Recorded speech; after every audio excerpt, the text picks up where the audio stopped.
ജനുവരി 19 തിയേറ്ററുകളിലെത്തിയ ജോമോന്റെ സുവിശേഷങ്ങൾക്ക് ഏറ്റവും മികച്ച പ്രതികരണമാണ് ലഭിക്കുന്നത്. ദുൽഖർ സൽമാൻ ആദ്യമായി ഒരു സീനിയർ സംവിധായകന്റെ ചിത്രത്തിൽ അഭിനയിക്കുന്നുവെന്ന പ്രത്യേകത കൊണ്ട് തന്നെ തുടക്കം മുതൽ ജോമോൻ പ്രേക്ഷക ശ്രദ്ധ നേടിയിരുന്നു. മാത്രവുമല്ല, ചിത്രത്തിൽ അഭിനയിച്ചവരെല്ലാം സീനിയർ നടന്മാരായിരുന്നു. മുകേഷ്, ഇന്നസെന്റ് എന്നിവരാണ് ചിത്രത്തിലെ മറ്റ് കഥാപാത്രങ്ങളെ അവതരിപ്പിച്ചത്. പ്രേമം ഫെയിം അനുപമ പരമേശ്വരനാണ് ചിത്രത്തിലെ നായിക.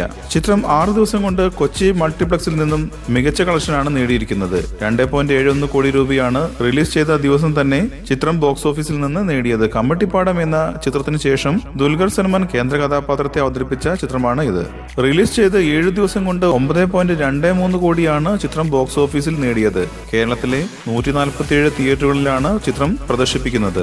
മൗത്ത് പബ്ലിസിറ്റിയാണ് ചിത്രത്തിന്റെ കളക്ഷൻ ഉയരാൻ കാരണം. റിലീസ് ചെയ്ത് ആദ്യ ദിവസം 17.63 ലക്ഷമാണ് ബോക്സ് ഓഫീസിൽ നേടിയത്. കൊച്ചി മൾട്ടിപ്ലക്സിൽ നിന്നും ചിത്രത്തിന് ലഭിക്കുന്ന ഏറ്റവും ഉയർന്ന കളക്ഷൻ കൂടിയായിരുന്നു ഇത്. 4 ദിവസം കൊണ്ട് കൊച്ചി മൾട്ടിപ്ലക്സുകളിൽ നിന്നും മാത്രമായി 57 ലക്ഷം രൂപയാണ് ചിത്രം ബോക്സ് ഓഫീസിൽ നേടിയത്. കൂടുതൽ സിനിമാ വാർത്തകൾക്കും വിശേഷങ്ങൾക്കും ഇപ്പോൾ തന്നെ സബ്സ്ക്രൈബ് ചെയ്യൂ മലയാളം ക്രിയേഷൻസ്.